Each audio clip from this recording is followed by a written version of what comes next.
Subject లేక content లేక ఏం మాట్లాడాలనో అర్థం కాక ఫ్రస్ట్రేషన్లో పాగలైపోయి మాట్లాడుతూ ఉన్నారు కాంగ్రెస్ బీజేపీ నాయకులు అని చెప్పి సందర్భంగా నేను తెలియజేస్తూ ఉన్నా. వారు ఏం మాట్లాడతారో వారికి అర్థం కాదు. కోమటిరెడ్డి బ్రదర్స్ వారు 3 రంగులు, వాళ్ళ పార్టీ జెండాకు 3 రంగులు ఉంటాయి. 3 రంగులు 6 పార్టీలాగా వ్యవహరిస్తారు. ఉదయమేమో కేసీఆర్ గారిని పొగుడతారు. ఒక ఆయన భువనగిరిలో గౌరవ ముఖ్యమంత్రి కేసీఆర్ గారు పోయినప్పుడు, మధ్యాహ్నం రాజగోపాల్ అసెంబ్లీలో మాట్లాడతాడు, మాకు వ్యతిరేకంగా కరప్షన్ గురించి మాట్లాడతాడు. ఆయన పార్లమెంట్లో వాళ్ళన్న నిన్న మోడీని కలిసిండు, అవినీతి జరిగిపోతూ ఉంది దాన్ని చూడండి అని చెప్పి ఏదో ఆంధ్రజ్యోతి పేపర్లో చూసిన. నేనేమంటున్నా వీళ్ళ వ్యవహారం ఎట్లుందంటే 3 రంగులు 6 పార్టీలు. గతంలో వైఎస్ఆర్సీపీ, ఇప్పుడేమో బీజేపీ, అంతకుముందేమో ఇట్లా రకరకాల పార్టీలు. వీళ్ళకి అవకాశం ఇస్తే జాతీయ ఉన్న పార్టీలన్నీ కలుస్తారు. ఇప్పుడైతే మోడీ యొక్క ప్రాపకం గురించి, మోడీ దగ్గర మెప్పు పొందాలని చెప్పి బీజేపీ పార్టీలో చేరడానికి అన్నదమ్ములు రాష్ట్రంలో దేశంలో ప్రయత్నం చేస్తూ ఉన్నారు. వారు మాట్లాడేది అవినీతి గురించి. అసలు father of the corruption party Congress party. భూమిలో బొగ్గు కుంభకోణం, భూమి మీద కార్ల కుంభకోణం, ఆకాశంలో అగస్ట కుంభకోణం, అంతరిక్షంలో 2G స్కామ్ చేసిన పార్టీ ఏదైనా ఉందంటే అది కాంగ్రెస్ పార్టీ అని చెప్పి సందర్భంగా తెలియజేస్తూ ఉన్నాం. మీవి స్కాములు, మావి స్కీములు. కాంగ్రెస్ పార్టీలో సీఎంలు అంటే కరప్షన్ మ్యాన్ గా ఉండేది, సీఎం అంటే కరప్షన్ మ్యాన్. అది టీఆర్ఎస్ పార్టీలో సీఎం అంటే కామన్ మ్యాన్ గా మిగిలిపోయాడు మా ముఖ్యమంత్రి కేసీఆర్ గారు. ఇది చరిత్ర. గౌరవ ముఖ్యమంత్రి కేసీఆర్ గారు అంటే అసలు మిషన్ కాకతీయ ప్రారంభమే కాదు, కమిషన్ కాకతీయ అంటారు. బొగ్గు గనులలో అవినీతి జరగబోతా ఉంది. 50,000 కోట్ల రూపాయలు అంటారు. సబ్జెక్టు లేక కంటెంట్ లేక ఏం మాట్లాడాలో అర్థం కాక అది మొత్తం కలిసి 50,000 కోట్లది కూడా కాదని చెప్పి పదే మేము తెలియజేస్తా ఉన్నాం. ఒకవేళ 50,000 కోట్లలో ఉంటే, ఒకవేళ అవినీతి కనుక జరిగితే సింగరేణిలో 51% రాష్ట్ర ప్రభుత్వంది, 49% కేంద్ర ప్రభుత్వం. కాబట్టి మరి ఒకవేళ అవినీతి ఉంటే, ఈ రాష్ట్ర ప్రభుత్వం అవినీతిలో ఉంటే, ఈ రాష్ట్రంలో ఉన్న కాంట్రాక్టర్లకు అవినీతి జరిగితే కేంద్రంలో ఉన్నటువంటి 49% వారికి కూడా వాటా ఉంది కదా. మరి అవునా? అది నిజమైతే కేంద్ర ప్రభుత్వం చర్యలు తీసుకుంటుంది కదా. ఇక్కడ ఒక 51% మాదైతే 49% వాళ్ళది కదా. కాబట్టి ఒక ఊసరవల్లిలాగా ఉదయం అన్న ప్రభుత్వాన్ని మెచ్చుకుంటాడు, మధ్యాహ్నం ఇంకో మాట, సాయంత్రం ఇంకో మాట. నాకు ఒక చిన్న డౌట్ ఉంది, మీడియా మిత్రుల ద్వారా తెలియజేస్తారు. వీళ్ళిద్దరు అన్నదమ్ములని ఎర్రగడ్డ మెంటల్ హాస్పిటల్లో టెస్టులకు పంపించాల్సిన అవసరం ఉంది. అన్నేం మాట్లాడతారు తమ్ముడికి అర్థం కాదు, తమ్ముడు ఢిల్లీలో మాట్లాడతారు, తమ్ముడికి అసెంబ్లీలో అర్థం కాదు. తమ్ముడు మాట్లాడేది మాకు అర్థమవుతుంది, మాకు అర్థమయ్యేది మీడియా మిత్రులకు అర్థమవుతుంది, మీడియా మిత్రులకు అర్థమైంది కోమటిరెడ్డి వెంకరెడ్డికి అర్థమవుతుంది. ఇది కాంగ్రెస్ చరిత్ర.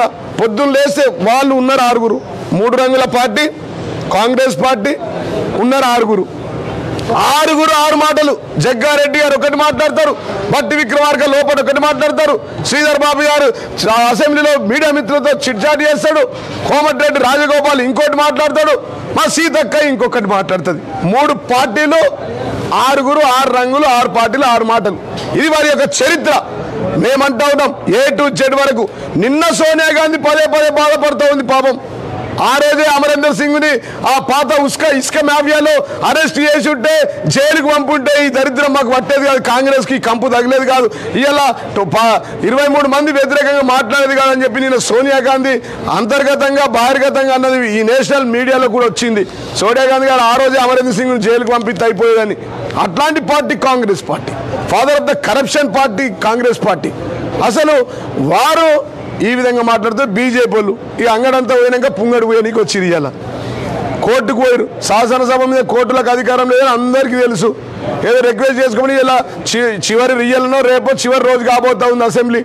అనేక పద్ధతుల గంటల తరబడి రాత్రి 12 గంటల వరకు ఎంత సమయం కావాలంటే అంత సమయం ఇస్తాం, ఎన్ని రోజులైనా ఇస్తాం, ఎన్ని గంటలైనా ఇస్తాం. కూలంకుషంగా వివరణాత్మకంగా విపులంగా మాట్లాడండి అంటే దమ్ము లేదు. నిన్న రాజగోపాల్ గారికి అర్ధగంట మైకిస్తే అర్ధగంటలో 20 నిమిషాలు సొల్లు పురాణమే మాట్లాడిండు. విమర్శలు వ్యక్తిగతంగా మాట్లాడు, మా బీసీ మంత్రి మీద మాట్లాడు.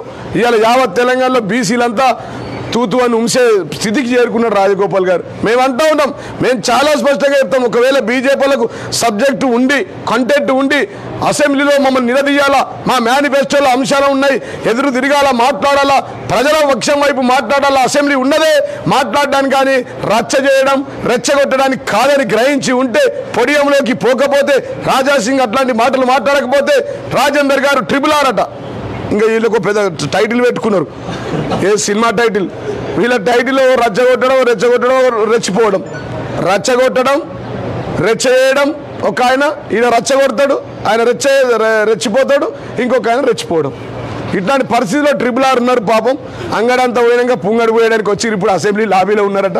మాట్లాడి నమస్తే పెట్టిపోతారు. బాగా బ్రహ్మాండంగా మాట్లాడారు సార్. 3.5 లక్షల కోట్ల నిధుల గురించి జీవన్ రెడ్డి గారు చెప్పారు. 1:08 నిమిషాలు మాట్లాడారు జీవన్ రెడ్డి గారు. వారితో పాటు ప్రతిపక్షంలో ఉన్న సభ్యులు కూడా పొగడ్తలు ఇచ్చారు. ఇవన్నీ చెప్పిపోవడానికి ధన్యవాదాలు చెప్పడానికి వచ్చిరు వాళ్ళు.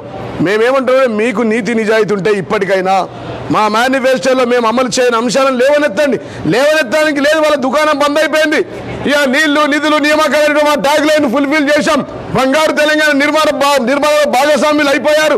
91,104 యువకులు నిరుద్యోగులు రేపు రాబోతా ఉన్నారు. ఈ బంగారు తెలంగాణ నిర్మాణంలో బాధ్యతాయుతంగా పనిచేయడానికి మంచిగా చదువుకోండి, పట్టుబట్టి చదువుకోండి. ఎక్కడికక్కడ నియోజకవర్గాల్లో మేము ఉచితంగా ట్రైనింగ్ క్లాసులు ఇస్తాం. చదువుకొని ఉద్యోగాలు కొట్టండి. బంగారు తెలంగాణ నిర్మాణంలో భాగస్వాములు గారిని ముఖ్యమంత్రి గారు నోటిఫికేషన్ ఇచ్చారు. నీళ్ళు ఇచ్చాం, నిధులు తెచ్చాం, నియామకాలు ఇచ్చాం, వైద్యం బ్రహ్మాండంగా ఇస్తున్నాం. విద్యకు 7,778 కోట్లు ఇప్పటికే ప్రవేశపెట్టాం. ఇంకేముంది దుకాణం?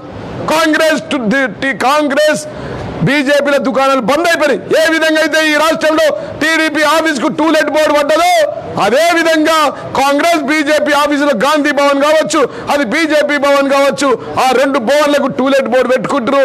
రానున్న ఎలక్షన్లో 2023లో ఈ 2 పార్టీల యొక్క కండువాలు, వారి యొక్క జెండాలు, వారి యొక్క ఆఫీసులంతా మ్యూజియంలోకి వెళ్తాయి. ఆ మ్యూజియంలోనే పెడతారు. ఈ రాష్ట్ర ప్రజలు కాంగ్రెస్ బీజేపీ కండువాలు జెండాలు చూడాలంటే ఇక్కడ మ్యూజియంకి వెళ్లాల్సిన పరిస్థితి ఏర్పడుతుంది. కాంగ్రెస్ పార్టీ పరిస్థితి పిల్లల చరిత్రలో ఎదుర్కొంటే ప్రాచీన కాలంలో ఒక పార్టీ ఉండే, ఆ పార్టీ కాంగ్రెస్ పార్టీ. అది కరప్షన్ పార్టీ. ఆ పార్టీలో ఉన్న సీఎం అంటే కామన్ మ్యాన్ కాదు, కరప్షన్ మ్యాన్ అని చెప్పి ఉండేది. వారి యొక్క జెండాలు కండువాలు మన తరం చూడాలంటే ఆ మ్యూజియంకి వెళ్ళి చూడాలని తెలంగాణ రాష్ట్రంలో ఆ 2 పార్టీలకు ఒక మ్యూజియం కూడా కట్టిస్తామని చెప్పి సందర్భంగా తెలియజేస్తాను. హాయ్ ఫ్రెండ్స్, మా టుడే టుమారో యూట్యూబ్ ఛానల్ చూస్తున్నందుకు చాలా థ్యాంక్స్. మరిన్ని లేటెస్ట్ వీడియోస్ కోసం వెంటనే సబ్స్క్రైబ్ చేయండి. అలాగే ఈ బెల్ ని కూడా రింగ్ చేసేయండి. మా నోటిఫికేషన్స్ అన్ని మీ మొబైల్లో వస్తాయి. అలాగే మా వీడియోస్ మీకు నచ్చితే లైక్ చేయండి, షేర్ చేయండి, నచ్చకపోతే కామెంట్ చేయండి.